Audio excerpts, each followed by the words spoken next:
The fundamental thing for people to understand is that fatigue is a symptom of something else. I'm telling you, as far as a health hack, it's one of the best. What are three things, if you had to name three, I'm sure there's a bunch, what are three things that people can do today to improve their energy levels? Can you give us a list of three things that help us improve energy? Of course. Well, the good news and the bad news is that I become an expert on this, not by desire or by will, but by the situation I found myself in, which was having severe chronic fatigue syndrome at 36 years old. And we're going to talk more about that in a little bit. But in terms of energy, I found some amazing hacks that are so amazingly easy and good and effective. And they're what we call adversity mimetics, also known as hormesis, which means you stress your body a little and it bounces back stronger. And the first are hot and cold treatments. So sauna, steam bath, hot bath, followed by an ice shower, an ice bath, cold plunge, whatever. That resets your nervous system, your autonomic nervous system. It flushes out all the toxins from your lymph system, increases your blood circulation, increases blood flow to your brain, and has the amazing ability to boost your immune system. And it releases something called heat shock proteins, which are part of your body's healing and repair mechanism. So it's a really cool way to do it. I love to do like a 10-minute steam, jump in my bathtub full of cold water. You can use a sauna, hot tub, whatever works for you. But hot and cold is super effective. You could even use a shower. There's protocols that are out there where you don't have access to steam, you don't have access to stuff. You go in the shower for a little bit. Wim Hof, who you've interviewed before, he has a whole protocol that's there. So you don't need fancy equipment. You can even do it with just, your basic plumbing that you have at home. Exactly. But, I think honestly, what we're learning about hot and cold therapy is so profound as a therapeutic longevity strategy that I'd encourage everybody to invest in some type of unit, whether it's just a bathtub in your house that you can fill with cold water or a sauna that you can use at home. There's portable saunas or small ones. Get a steam shower installed. I know it's an expense, but I'm telling you, as far as a health hack, it's one of the best, and that's why we see longevity in countries like Finland, where they I think there's enough saunas in Finland for every single Finnish person to do a sauna every day. So that's the kind of thing we want to see. The second thing is movement. And often, when you're tired, you feel like just laying on the couch and doing nothing. It turns out, though, if you do something, if you walk, if you run, if you jump up and down, if you dance, if you do some push-ups, whatever it is, burpees, it will immediately give you energy. And I think one of the most important things people realize when they're tired is actually a time to exercise. I mean, not if you're exhausted and burnt out, obviously, but if you just kind of feel sluggish and out of it and a little down, it's a powerful booster of all of your healing and repair systems. It's what we call an adversity mimetic. It puts the stress on your system, but your body kind of likes that and bounces back stronger. And the third thing is what you might not expect is the timing of your eating. When you eat all the time, your body has to do all that work and metabolize the food. But you often hear when people say, well, I fasted or I fast for a long time and I get huge mental clarity. Well, that is because you get an increase in the production of ATP and energy and repair, and your mitochondrial function improve. And the best way to do that in an easy to do way every day is time restricted eating. You can do a 16-hour fast, 8-hour eating window. You can do a 20-hour fast, a 4-hour eating window. That's a little more challenging. You can also just do a 12 to 14-hour window. So anything that works for you, try it. But that's another quick way to reset your system. Again, it's another adversity where you're depriving yourself of food, but it's kicking in all these healing and repair mechanisms in the body. Mark, let's go through a few things that people often associate with energy, but actually they might be zapping our energy instead. So just like we said, three things that will give people energy, let's talk about three things that might be zapping our energy. Let's start with a big one, caffeine. Yeah. Okay. Caffeine. So what are you talking about, Dr. Hyman? Caffeine gives me energy. Yes, it does. It's short term. It raises adrenaline, cortisol. It's basically a stress response in the body, which then crashes, and it depletes something called adenosine in the mitochondria, in the brain, in the cells, which is really an important part of the source of energy, because your body makes what we call ATP, or adenosine triphosphate. It's the molecule of energy in the body that's produced from oxygen and food. But when you actually are consuming caffeine on a regular basis, you get a short-term high and then you crash. And I remember this from medical school. I never was a coffee drinker. And then I was like, everybody's drinking coffee. I'm like, oh, I'll try coffee. I'm in medical school now. And I would try coffee. And every afternoon I would just go, I would plump down. I would just feel wiped out, tired. I'd have a crash of low energy. And I realized it's the coffee. So when I stopped drinking coffee, I have even energy all day. The second thing that people think about is sleep. And of course, people know that if you don't sleep, you're tired, but people undervalue sleep. They don't prioritize sleep. They don't learn how to practice good sleep hygiene. We've done a bunch of podcasts on sleep, but having deep sleep, quality sleep is super important to repair and restore your system. And if you are just a few hours sleep deprived, it's equivalent to being drunk. So I would highly encourage people to prioritize sleep in terms of timing, the time you go to bed, the time you wake up, all sleep habits and hygiene. Keep your room dark, your room cold, quiet. I mean, really focus on sleep. It is one of the most important reparative healing systems in the body, and will give you a lack of energy if you don't get quality sleep. And the last is something people understand is sugar. Same thing with caffeine. You get this short, immediate burst of energy, and then you crash. Everybody's experienced that. And so sugar is another no if you want to keep your energy even all day. If you want to be swinging on a roller coaster, then you should have sugar for breakfast, sugar for lunch, sugar for dinner, which is pretty much what Americans do. Cereal, sandwiches, pasta, dinner. It's bad news. It doesn't even have to be actual sugar, just be starch. So I encourage people to really focus on cutting back on sugar, caffeine, and getting enough sleep, and then moving, hot and cold therapies, and time restricted eating, and that'll get people a lot of the ways towards feeling good. Mark, let's do a little bit of a compare and contrast. So prior to being a functional medicine physician, you were practicing traditional, what we would call maybe conventional medicine or allopathic medicine. Now, the stats are that about 20 to 30% of all patient visits for primary care are related to fatigue, the chief complaint being fatigue. When you saw patients, again, in your other life prior to being a functional medicine doctor, and they would come in with the complaint of fatigue, what were you trained to look at and ask them, and what were you looking for as the source of what the fatigue was? Yeah, well, and fatigue is obviously a catch-all basket of symptoms that doesn't really specifically denote a particular disease, but it depends on the fatigue. So we'd look for thyroid issues, we'd look for certain vitamin deficiencies like B12, we would look for chronic illnesses like cancer, we would look for heart disease, we would look for common things that we find in medical practice. But most of the time, doctors wouldn't find anything. They'd say, you're depressed, take some Prozac. That's basically what we would do. You'd be looking for, just to clarify, you're looking for things that are like blatantly wrong that would show up on a lab report or had a diagnosis. Is that what I'm hearing? Exactly. So it would be like stuff that you typically see, like thyroid or B12 or, things that are common in medicine, but that we don't really have a system of thinking about fatigue very well when we're looking at, what I tend to look at now when I'm looking at fatigue. So then contrast that. When somebody comes into your office now and you still are a practicing doctor, you're not taking on new patients, but there's still patients that are under your care. Yeah, and they come to you and they say, Dr. Hyman, I'm suffering with fatigue. What kind of questions are you asking yourself and them? And what type of tests are you running to help get to the actual root cause of what could be contributing to their fatigue? You got a few hours? I mean, yeah. So I think, fatigue is a rabbit hole. And I obviously became an expert in fatigue when I had chronic fatigue syndrome. And there's layers. There's obviously the superficial layers of things we look at. But in functional medicine, we only need to ask two questions to learn everything we need to know about somebody. One is, what is it that is bothering your system? What is it that you have that you need to get rid of so your body can function properly? What's causing an imbalance? Second is, what does your body need to thrive that you need more of, whether it's sleep or vitamins, whatever. So what's the list that I go through in my mind when I'm thinking about diagnosing? I think about the 5 things that are the cause of almost all imbalances in the body, that combined with our genetics. One is our diet. So really poor nutrition has a huge role in energy. Stress, and that can be physical or psychological stress. Toxins, and those are all sorts of toxins, from environmental toxins, pesticides, heavy metals, internal toxins, metabolic toxins. Next is allergens. So if something is inflaming your body, it could be a food allergen or sensitivity or an environmental allergen. And the last is toxins. That could be heavy metals, mold. And then the last thing we look at are microbes. So microbes are not only what's in your gut, but also Lyme disease, viruses, ticks. So COVID, right now everybody's got COVID. That's a huge thing that causes fatigue. Epstein-Barr virus can cause a chronic fatigue syndrome.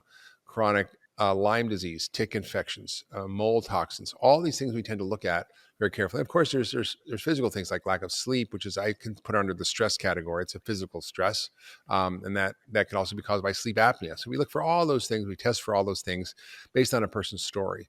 So if someone says, I don't eat fillings and I don't ever eat fish in my life, I'm not going to check their mercury. But they go, yeah, I've had sushi 5 times a week for the last 10 years. I'm like, oh, we better check your mercury.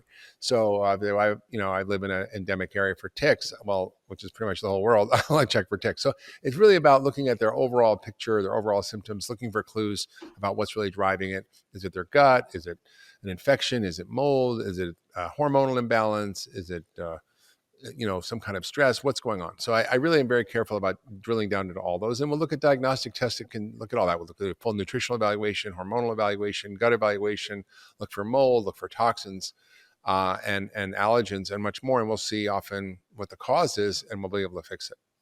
Not everybody has access to all the tools in the toolbox of what a functional medicine doctor might use as diagnostics that are out there. What percentage of generalized fatigue, I know I'm using an umbrella term, but what percentage of generalized fatigue can be improved?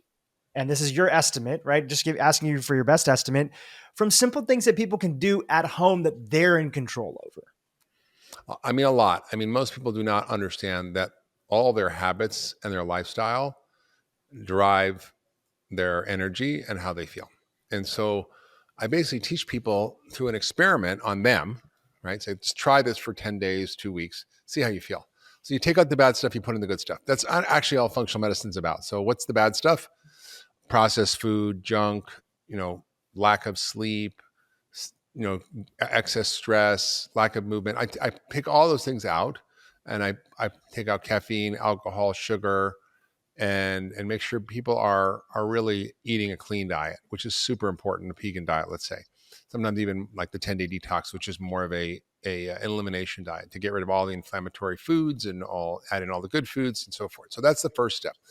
The second thing would be, to try simple things like a good multi-fish oil and vitamin D. Often that can help replete any deficiencies that can cause a problem. I'll often, with regular conventional doctors, you can do a lot of blood tests. So you can look at thyroid, you can look at nutritional levels, you can look at vitamin D and many, many other things. So I would look at all of that stuff as a conventional doctor. And then I would look at, what are the things that they can do, like just gentle exercise to start with. Look at their sleep habits. How do we fix those? What's wrong with their sleep? Sleep apnea, can we fix that? What else can they do? They can do hot and cold treatments. Really simple things can make a huge difference. So between cleaning up your diet, exercise, stress reduction / meditation, yoga, and sleep, and then some of these hormetic therapies that we talked about, like hot and cold treatments, those are all basically free or what you're already paying with your food. So I encourage people to try those things first, and then usually if there's a lifestyle reason, it'll get better, and if not, then they'll need to go on and start digging. And depending on what your symptom complex is, we dig in different places. But it is a solvable problem. All right, I want to talk about blood sugar and how blood sugar can be related to energy levels and blood sugar management and being on the roller coaster ride of blood sugar. But before we do that, you've talked about caffeine a couple times. Now, people get scared anytime you talk about caffeine, especially I have a lot of friends that are new parents, and it's kind of like caffeine is part of the thing that's helping them just get through the day. You do drink caffeine. And so give us the context around caffeine. When is it that it falls into the category of zapping your energy? And when is it beneficial and you can take advantage of some of the healthy properties that have been discovered through research around caffeine and specifically coffee? I go on and off it, and I'm always curious what happens when I come off it. I always have more energy, which is just paradoxical.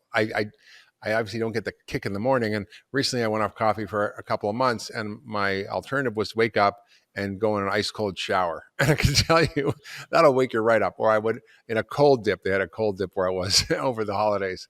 And that was amazing. It was just like woke me right up, and I didn't need coffee. So if you're looking for that initial morning buzz, there's other ways to get it, which is as close as your shower or a bathtub. So just to clarify, just to jump in, because I want to make sure I parse it out. So it's not that you're poo-pooing caffeine. I'm kind of hearing from you and knowing you a little bit is that you're talking about the importance of getting off of it every so often so that you understand what your baseline is, because caffeine can hide a lot of challenges that people have that are brewing in their system. Yeah, I mean, there's a lot of variation in how people metabolize caffeine. So there's fast and slow metabolizers. There's people that can have a cup of espresso and go to sleep and be fine. Other people have, one cup of coffee in the morning and they're bouncing off the walls and have palpitations and panic attacks and anxiety. So it really depends on the individual and what your metabolic pathways are. And we measure those through genetics, so we can actually look at that. But the truth is that it's worth an experiment for yourself to see how you feel. Now, if most people can tolerate a cup of coffee or two in the morning, and that's fine. I probably wouldn't have one after the morning cup. I certainly wouldn't have one in the afternoon, and definitely not in the evening. Now, you may be one of those super fast metabolizer. It doesn't bother you. You're fine. You like to have an espresso after dinner. Go ahead, but know your body, because ultimately it can catch up with you. So I encourage people to try to just limit their caffeine, a cup a day, but also to go on a caffeine holiday and see how they feel, because it might actually give them way more energy. It's great. We actually have a protocol that we put together based on some advice that you have on how you can do a coffee fast. We'll link it in the show Yeah, notes, and people can yeah. follow that. And also why you would want to do that. Okay, let's go to blood sugar management. So give us the big picture overview on blood sugar management. Your first big number one bestseller was all on this topic. And tell us why blood sugar is so connected to what we perceive internally as our energy going up and down throughout the day. Well, we recently partnered with a company called Levels, which is a fascinating company that measures continuous glucose throughout the day. So you're measuring your glucose all the time. And you can see, depending on what you're eating, it's going up and down. And we recently did a podcast with Casey Means, who founded it. And it was fascinating to see the foods that just jack your sugar up and down. And when your sugar is going up and down, you're on a roller coaster of energy and crash and refuel. And that's where people end up with just tremendous amounts of weight gain and fatigue and buzzes and mood issues and all kinds of other health complications. So sugar is really nasty. And if you understand it's a drug, if you understand it's very powerful, if you understand that if you use it, it has to be used as a drug. Like, you wouldn't drink a bottle of tequila at a sitting. You might have one little shot or two in the context of a meal. And I think, you can have sugar. It's not saying I don't ever have sugar, but I think it's when you have it, how you have it, with what you have it, and how much you have. So I think for most people, it's trying to sort of reset their energy levels, cutting out sugar and starch and eating protein and vegetables for a week, doing the 10-day detox diet essentially, is an amazing way to actually recalibrate their metabolism, their brain chemistry, and their energy.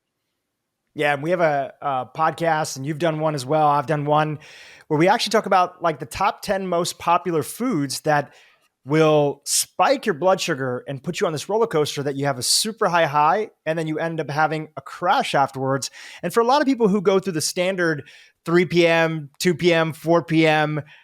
Midday crash, it's often because of what they're eating early in the day. So doing something like Levels could give you insight on what you're eating and how that's throwing your blood sugar off. So we'll link to that inside of the show notes. Yeah, we had a interesting conversation about that with Casey, where she said that a Cliff Bar, which we all think is a healthy snack, had a worse glycemic index load than Snickers. So you don't really always know. You think something's healthy, and it's like could be just jacking up in sugar and down. So I'm very careful about that. Somebody sent me a promotion for a new kind of ice cream, and that's my Achilles heel. I love ice cream. It's supposed to be the best ice cream, but it's still got like 5 teaspoons of sugar in a serving. So it's like, you got to be careful.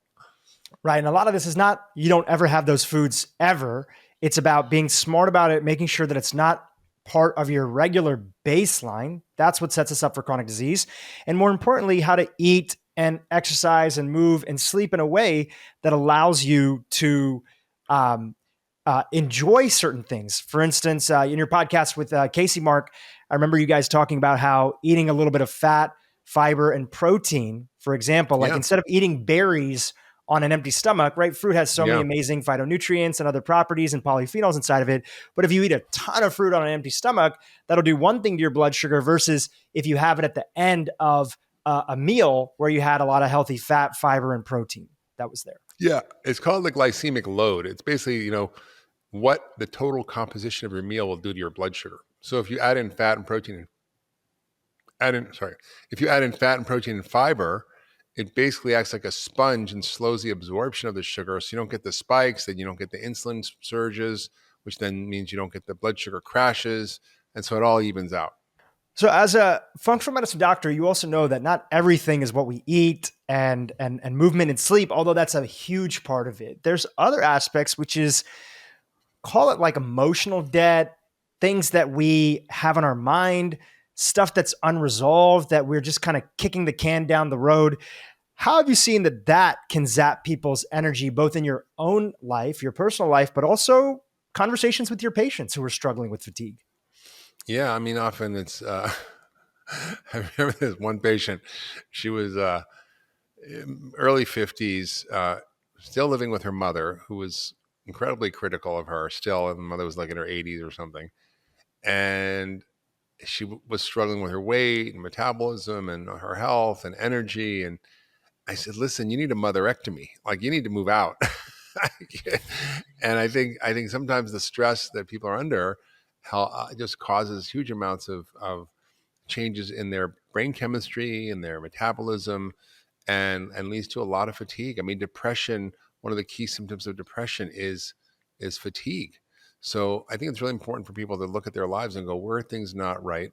Where are things out of alignment? Where am I out of integrity with myself, with my family, with my work, with my life dreams and goals? And start to correct those problems and figure out what it is, because those are big energy zappers.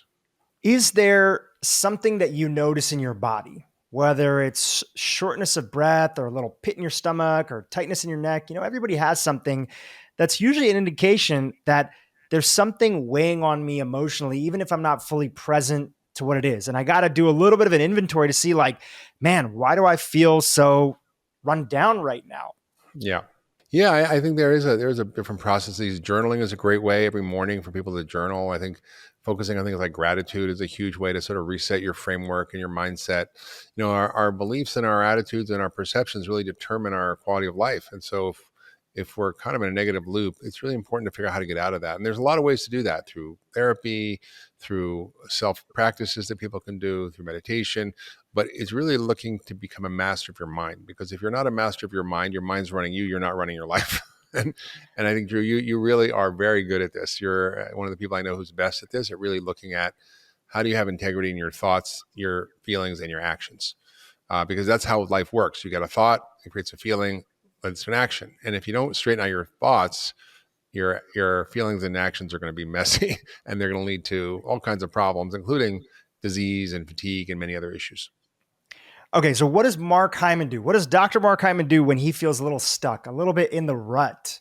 And it could be emotional, could be physical, could be a blend of the two. But what's your go to, like actual go to? You feel a little fatigued, you feel a little bit in the rut. You know it's not your baseline, but you feel off. Could have been after a bunch of travel. Could have been you Yeah. spread yourself too thin. What do you actually do in your life to bring back that energy? Well, I know there's a list of things that give me energy, and there's the things that deplete my energy. So I get rid of the things that deplete my energy and add in all the things that give me energy. So things that deplete my energy: not sleeping enough, running around too much, uh, not eating well, not exercising, all that stuff, not meditating. I just lean back on the things that I know work. So meditation is a huge thing for me for energy. It gives me so much energy. Getting enough sleep, hot and cold therapy, huge for me. Like if I do a sauna or steam and an ice bath, it's amazing. I get my energy back. Exercise, whether it's working out with weights or going for a bike ride or doing yoga, always gives me energy. I can go into an energy. I remember when I had chronic fatigue. Actually, it was really quite interesting. I was so exhausted and always had pain and fatigue and brain fog and just not able to do life very well at all. And the only time I would feel really good, or the only two times I could really reset myself, were hot and cold. That would give me like an hour of feeling a little more energy and clarity. And also like a yoga class. I would do a very intense yoga class. It wasn't even a hot yoga, but if I do hot yoga, which is hard to do now because of COVID, but it's such a powerful reset. So I could walk in there dragging, feeling tired, wanting to take a nap. I come out of the yoga after an hour and I just feel rejuvenated and alive and clear and energetic. And I was sort of shocked when I had chronic fatigue that was one of the few things that actually would reset my nervous system. So, Mark, let's give a case study. And I can't think of a better one than your own case study. You've written a lot about it. You've talked a lot about it, but we're going to go in more detail in today's podcast. So, as you mentioned, you had chronic fatigue. Walk us through what you actually did and maybe even who helped you down the process of getting to the root of what your particular contributions were that were ending in this result of chronic fatigue. Well, it was ultimately a blessing and a curse, right? It felt like a curse at the time because I could barely function. I couldn't get out of bed. I was unable to have any really clear thinking. I was barely able to work. I had a job, thank God, where I could work from 9 to 4, 3 days a week. And at lunch, I could go get a massage or do a steam or a sauna and an ice dip so I could literally function in the afternoon. And it was one of the most difficult periods of my life. And I didn't know what to do. And just to interject in your story, right? Just because I think this is really I'm curious for myself. You were also a single parent at the time. Is that correct? Yeah. Yeah. Going through divorce, a single father, alcoholic ex-wife, was kind of a messy time as well. So there was this psychological stress as well, huge. And that underscored it all. But what really my own illness did was teach me functional medicine from the inside out, and how to unpack what's wrong with somebody and how many layers there can be to actually getting better. So I didn't know what was wrong, just felt like crap. My immune system wasn't working. I was exhausted. And this is not just like, oh, I'm tired, let me take a sleep and I'll get better. You never feel better. So you can sleep 10 hours. You wake up feeling like you haven't slept at all. It's one of the worst things you can imagine suffering from. And I feel so much compassion for those who do, because it's real and most doctors have no clue how to deal with it. And now, thank God, when I had it, it was like, oh, take Prozac. Now there's a lot of literature and science about the biology and the inflammatory cytokines and all the things that we actually can measure in people who are chronically fatigued. So for me, I didn't know what it was, and my gut was a mess. Everything was a mess. So I started just sort of learning about functional medicine, and I discovered that I had mercury poisoning. That was the first thing, and that was huge for me to get rid of the mercury. And it took me a long time. It took me probably 5 years or more to get rid of the mercury through chelation and IV therapy and avoiding fish and doing all the foods that upregulated my detox pathways. And I really learned about the science of detoxification, of heavy metal treatment. And that was big, but it didn't get me all the way better. And I'm can like, I ask one quick question about mercury, Mark? Yeah. How is it, connect the dots, how is it that something like having excess mercury in your body could invoke something like chronic fatigue or make it worse? What is actually happening? Well, so fatigue is coming from your mitochondria damage. So mitochondria are your energy factories, and they produce energy that runs everything in your body. That's your energy. It's called ATP, or adenosine triphosphate. And it's made when you breathe oxygen and you eat food, and that gets metabolized in your little mitochondria, which are little engines inside your cell. They are critical for everything in your body to function, and for aging and longevity and everything else. And I ended up having really bad functioning mitochondria based on my testing. I had elevated muscle enzymes, meaning my muscle cells and my cells were just being damaged because of something, and I didn't know what. And it was really painful and really, really difficult. And the chelation test showed me I had a super high level of mercury that was damaging my mitochondria. And mercury and any toxin damage mitochondria. They're very sensitive, but they also damage your metabolism. They damage your immune system. They damage your brain. They damage your hormones. They have wide-reaching effects across the body that screw everything up. The main symptoms are fatigue, cognitive impairment, autoimmune disease, gut issues, insomnia, anxiety, depression. I mean, these are the symptoms of heavy metal poisoning. And again, it's missed most of the time because most traditional doctors have no clue, one, how to diagnose it, and certainly not how to treat it. I mean, I literally got an email from a patient the other week. I know it wasn't a patient. I think some guy randomly found me online, whatever.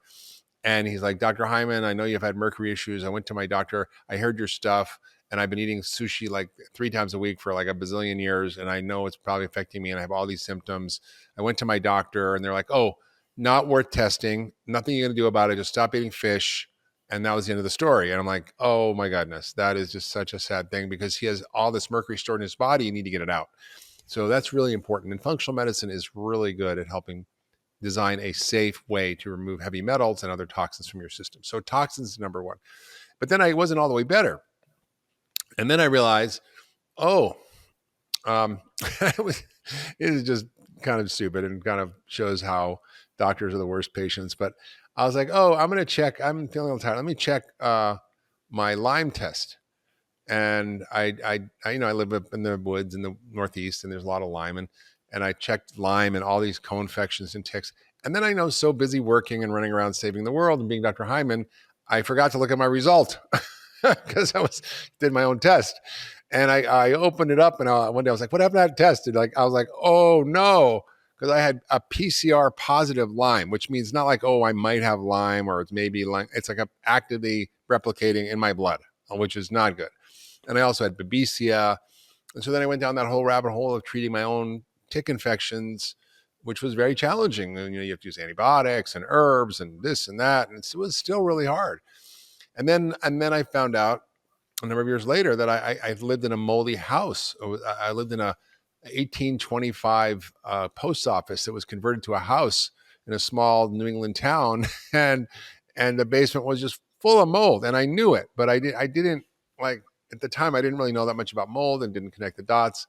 And that was also contributing.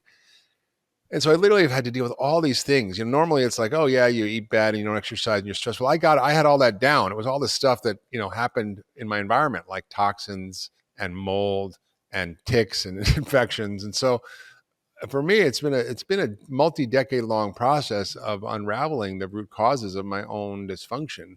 And I just keep learning more and more about it. And now I'm going the other direction. I'm like, how do I not just have energy, but how do I sort of unpack the science of longevity, which is the topic of my next book, which is all about how we create and heal and repair our energy systems in our body, our mitochondria, because most of the regulatory systems that control aging are in the mitochondria. And so I really am like, taking NAD, and I'm working on mTOR, and we'll talk all about this stuff in the coming months. I'm very excited to kind of dive deep into the whole aging space with you all soon, but it's pretty exciting stuff. And I'm like, going to start a new aging medication soon. And I'm going to try this, I'm going to try that. And so I'm kind of experimenting. I'm pushing the other side of the envelope, is how do I get stronger, bigger, faster, better, like Superman. I'm training for the centenarian Olympics, which my friend Peter Attia talks about. So yeah, well, I want to say, I don't think it's intentional at all, Mark, but you're always taking one for the team. You're getting some infection, you're getting some disease, you're getting something that happens. Oh, but I always appreciate how you bounce back up and then you share everything that you've learned with your community. So, but yeah, then I got COVID. So I got to deal with that too. So I'm working on that. Yeah. And actually, speaking of COVID and energy and other stuff, again, your new variant, everything, your symptoms have been pretty mild, knock on wood, everything like that. You've done plenty of episodes on COVID, but actually you were feeling really low energy, and you texted me a little bit ahead of time. You're like, you know what? I need to take my own advice and I need to do hot and cold therapy. So tell people, what did you do right before we hopped on the podcast here to record today's show? Yeah, well, I had a steam shower installed 20 years ago in my house, and it's the best thing I ever did. And I have a claw tub, 6-foot bathtub, and I just turn the cold water on, and it's winter, so I got a well, so it's really darn cold. And I turn the steam on, and I let it get really hot to 120, and I go in there and I steam for 10, 15 minutes, and then I jump in that cold, and I'm like reset. And, it usually lasts me, depending on what's going on, a few hours or more, or even the rest of the day. That's great. Yeah. And I know even when we record sometimes podcasts in LA, where I'm located in, that morning of, you're like, okay, we have a bunch of recording to do this day. Me and you need to go do like a yoga class, or we need to go do a workout or something. You find these tools and these tips that you can step into. And even though there's that initial willpower of just making the decision, right? You have to make that decision to say, I'm going to do it. It gets better and better because a temporary little moment of pain, like a burst of cold, a temporary moment of pain, like, that first little workout that you're going to do, like squats or whatever. It's a temporary moment, but on the other end of it, you get this massive flood of energy that makes everything else in the day a lot easier and more fun. So I just always appreciate that about you, because I've integrated a lot of that into my life before when I was tired, and I'd never think like, let me go for a run, let me go outside, let me go do some push-ups. And now that's kind of like my first go-to. Yeah. So in fact, today I also was like, I'm getting over COVID, and, my energy's not back completely. And I decided it was a sunny, beautiful day, and I just went for a light walk for half an hour by the river and by my house. So like I even if I normally I would go for a bike ride or I'd do intense workout or whatever, but I just decided to take a walk, and just doing that alone and getting out in the fresh air, little things like that make a huge difference. All right, Mark, let's take some questions from our community that hit us up on this topic of fatigue and energy. So the first question from the community is, does taking a midday siesta really increase your energy levels for the rest of the day? And what does Dr. Hyman think about napping? I think napping can be fine. I think some people can go down for a power nap for 20 minutes, wake up and feel fine. If you overnap, you can feel more groggy and you might affect your sleep at night, which can be a problem. For me, I prefer meditation. 20 minutes of a deep meditation, which you can do anywhere on the subway, in the back of a car, on a plane. It's like a magic trick. And I talked about it on many podcasts. Ziva meditation is what I do, zivameditation.com. My friend Emily Fletcher started that. And it's a simple mantra-based meditation once a day, twice a day.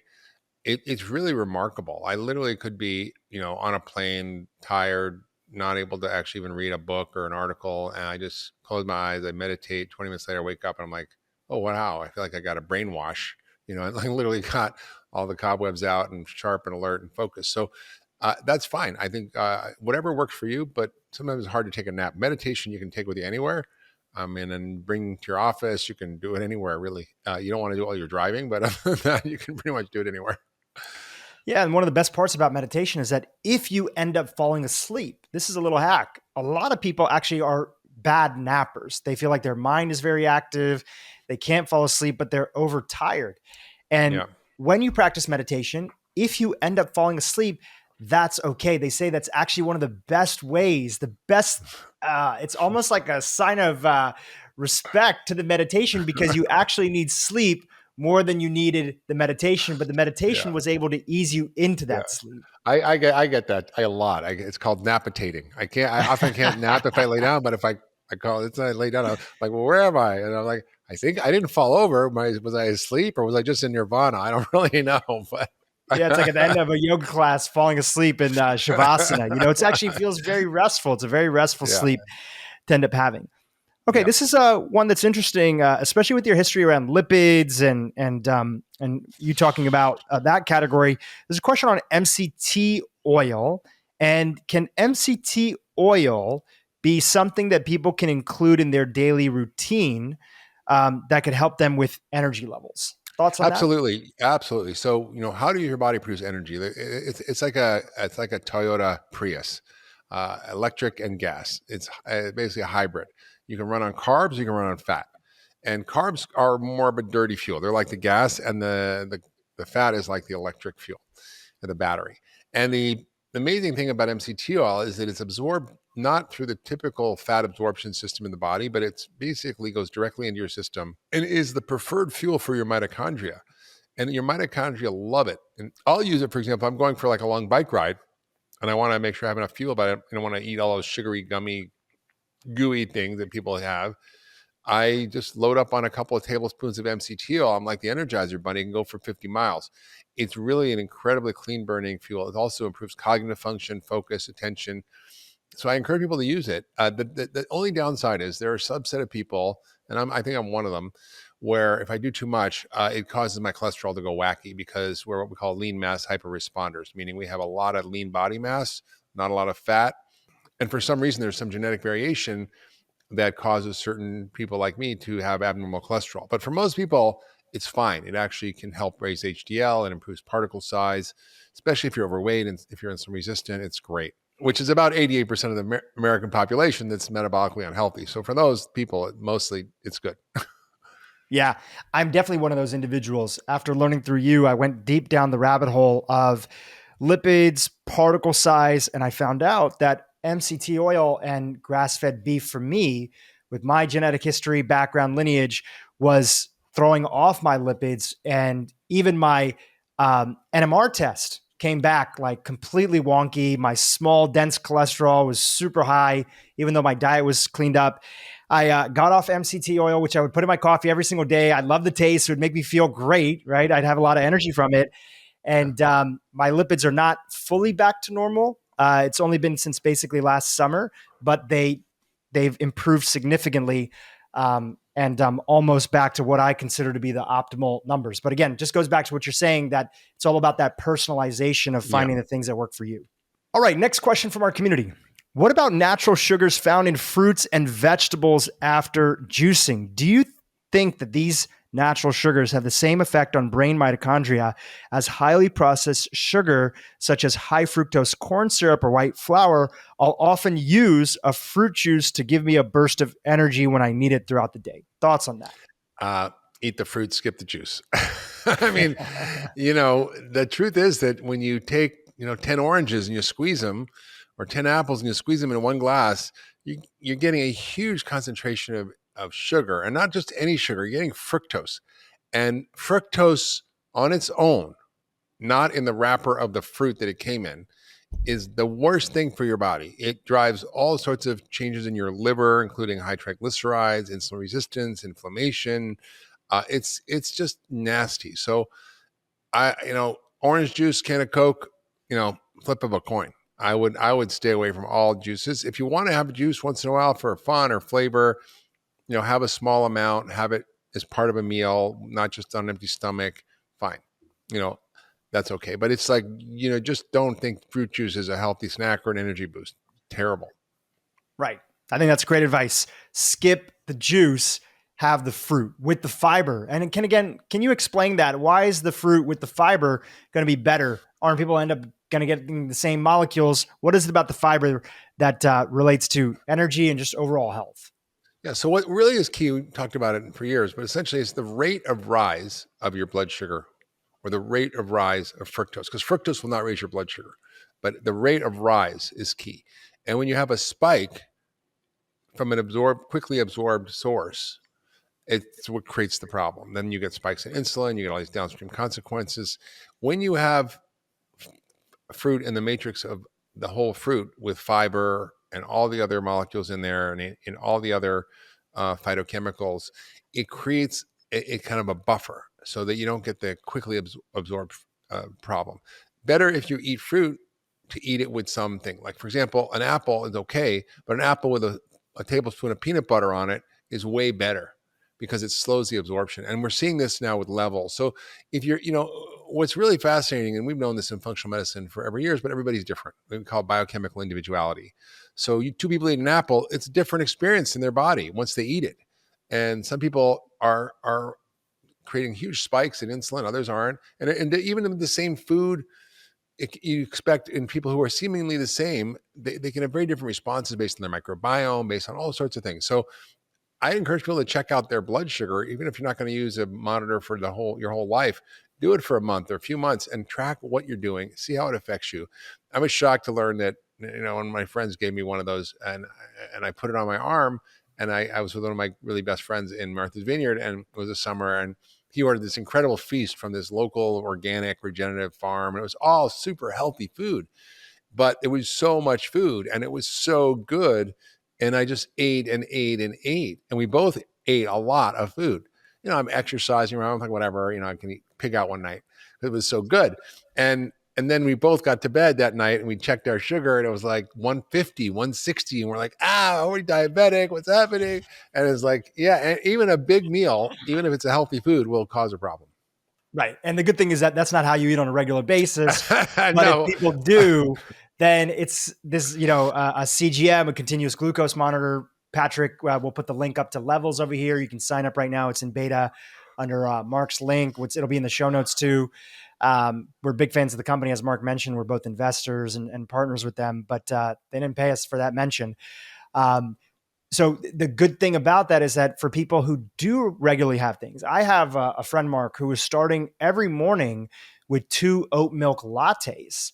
And even though they're plant-based vegan, and they think that they're making a lot of really great decisions, they saw that those 2 oat milks basically throw their blood sugar off the whole rest of the day because of the glycemic spike and the blood sugar spike that comes from oat milk. And they ended up switching to an unsweetened regenerative. Actually, Whole Foods now carries this company called New Barn regenerative, dry Yes. farming almond milk, and that's unsweetened. And they make their lattes at home, and now they don't have that crazy spike, and they don't have that crash that comes later on in the Yeah. day. So Yeah. this is all about digging in and figuring out, even within healthy products that people are choosing on a regular basis, to see if they're actually serving your body in the best way. Yeah, for sure. Do you want to know my secrets for living a long and happy and healthy life? Well, all you have to do is check out my weekly newsletter, Mark's Picks, where I share my favorite tips for health, longevity, well-being, and lots more. Check it out and link below. All right, Mark, last couple questions that we have here. This is an important one. It goes back to emotional health, mental health. How can you make healthy, energy boosting decisions when you're depressed? What would you suggest for somebody that's on the depression spectrum? It's tough because the very things you need to do are the things you don't feel like doing, right? Eating better, exercising, getting enough sleep. Um, I think the data is so compelling that you almost, I know it's hard because I've been there, but you almost have to push yourself past that self-limitation. For example, the SMILES trial showed that swapping out healthy food instead of junk food was more effective than drugs for depression, or that vigorous exercise, 30 minutes, 4 or 5 times a week, like running velocity, is better than Prozac. So, that getting sleep is important. So getting off your screens at night and going to bed early and making priority of sleep, also very important. So even though it may seem hard, it's really important to try to double down on those things that really we know work, and to get a buddy. If you can't do it yourself, get a buddy. Do it with somebody, because I always say getting healthy is a team sport. And if you really are struggling, get an ally. But don't just kind of accept that this is the way you feel. It's not normal. And maybe there's other factors too. Like if you're depressed, maybe another thing, maybe a vitamin D deficiency or B12, or maybe you have some other inflammatory issue, or something's going on. So we know that depression can be inflammation. So you got to look at all the factors. Like I remember when I got COVID, I never get depressed. I mean, I get emotionally affected by things. I'm sad. I'm happy. I have normal range of human emotions, but I don't wake up like, ER, like I just was so depressed, and I was like, wow, this is terrible. Like, what's the point of living? Like, this is awful. But I knew that it was the COVID, but it's so hard when you feel like that to kind of overcome it. And I get it, but it's possible. And we know so much about how to treat depression. That's why I wrote my book, The Ultra Mind Solution. We created the Broken Brain series. You've got your Broken Brain podcast.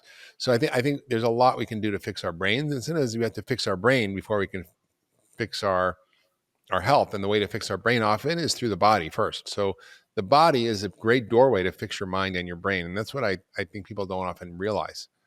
Well said. Mark, my dad was an administrator for a psychiatric hospital, and growing up, I grew up in the system, was very well aware of depression, the symptoms of it, the importance of getting, help. But we didn't know that much about sort of how diet influenced things. Even though I grew up, my parents were pretty health aware.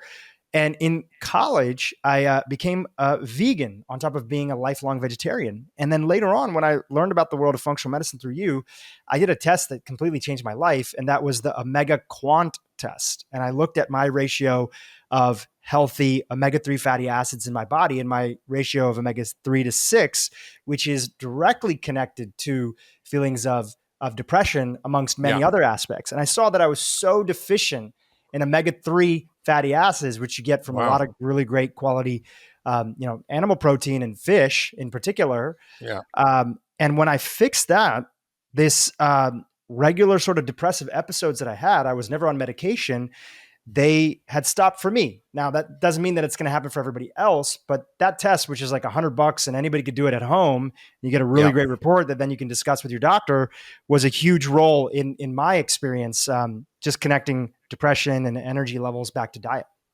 Huge. All right, Mark, we covered a lot of topics over here. I think this is a good opportunity for a little bit of a recap on the topic of fatigue and energy levels. What do you want people to know? And can you recap some of the things that we talked about in today's podcast? Well, I think the fundamental thing for people to understand is that fatigue is a symptom of something else. And so you have to be a detective to figure out what your fatigue is from. Is it just from eating crappy, not exercising, not sleeping enough, being too stressed? Is it from a vitamin deficiency like B12 or vitamin D or omega-3 fats? Is it because you have some deeper issue? Is it because you have Lyme disease or mold or heavy metals or toxins? Is it because your microbiome is off? Is it because there's something else going on that's driving the fatigue? So it's important to be a detective to figure out what your fatigue is.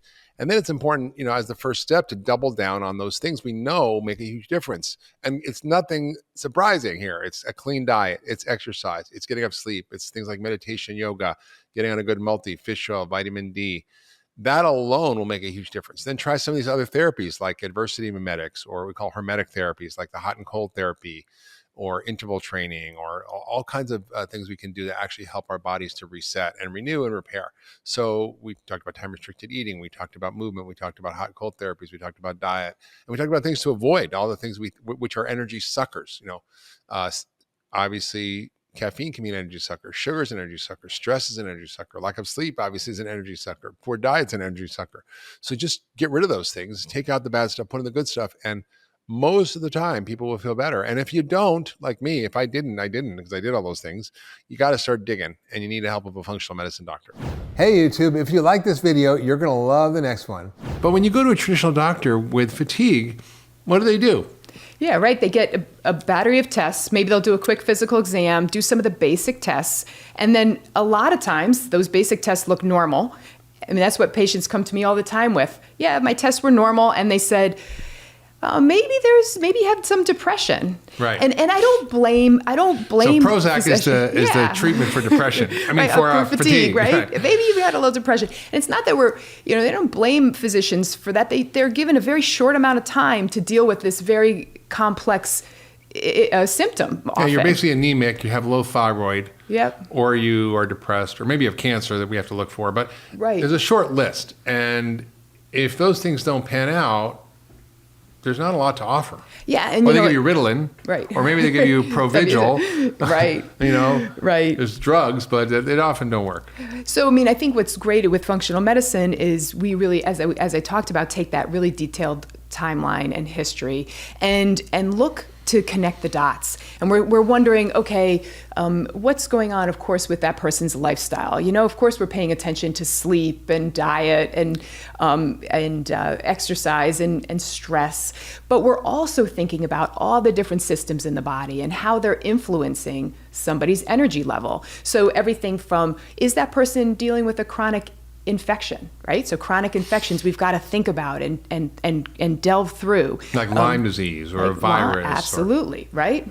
Yeah. And they're not acute infections. They're these things that are lingering, smoldering things that, don't make you acutely ill, but that are staying there, affecting your overall health. That can happen a lot of times, right? And sometimes acute infections turn into chronic infections, and sometimes people just have these smoldering infections in like the digestive system that can really wear their body down, an overgrowth of yeast or some bacteria.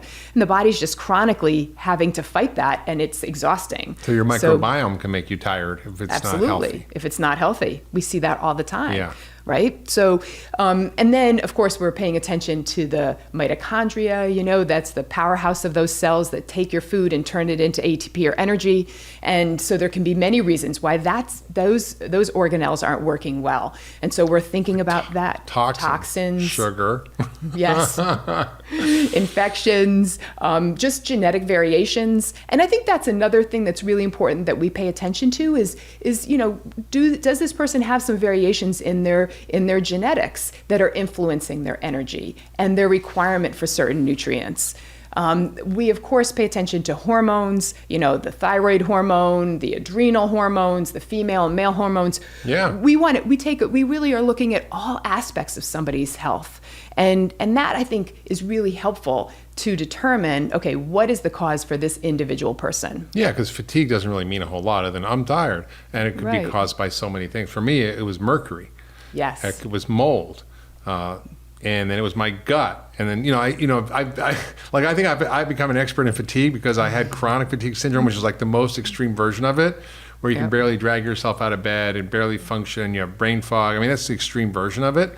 Yep. But it's really a continuum. And we can really drive people to a solution by being these medical detectives that look at all these variables that people really don't look at.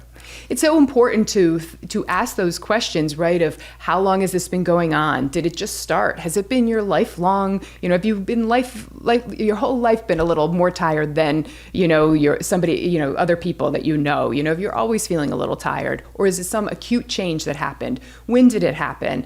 Are you tired all the time? Are you tired certain times of the day? Are you tired in certain locations, right, and not in others? When you think about things like toxins and molds, right? So there's so many interesting questions that we have to ask. And so one of the things, at the Ultra Wellness Center that we do is, we've got one of our PAs will take a really detailed history before you even see the doctor that helps us, right? So, like 40 minutes or even more getting your whole story. Well, first you fill out a whole patient packet, which is long and extensive.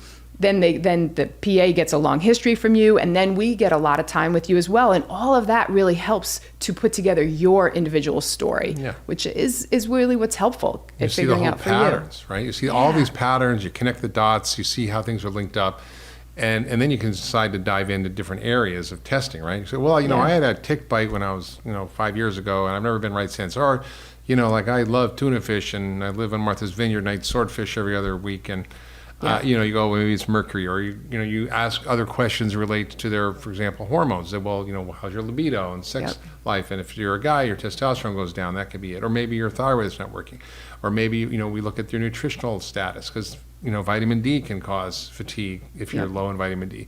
So we kind of really do a comprehensive map based on your story, and that directs us to exactly what to test. And what are the kinds of things that you found are the common drivers of fatigue for patients? Oh, there's so many, and we can go through a few cases, but nutritional deficiencies, huge. You'd think that we were adequately, we had adequate nutritional status, but so many of us don't, whether it's because of digestive issues and we're not absorbing well, or just inadequate intake, or we're dealing with some sort of chronic toxin exposure that's wearing down our body. So, or eating processed food, or the soil's depleted, oh my goodness, food stored for, the average apple you eat has been stored for a year. Yeah. Right? Yeah, absolutely. Go pick an apple from a tree and go eat one that's been in a warehouse for a year. Right. Very, very different experience. Yeah. So, of course, we're seeing nutritional deficiencies. I see a lot of genetic variations that influence somebody's energy level. We see digestive issues that influence energy level. We see chronic infections and, of course, toxins. Heavy metals. What I think is really great, some patients even come in with their timeline. And sometimes that's so helpful because they write down, over the years when certain things happened in their health history. And then you can look at that, and again, you start to see some of these patterns.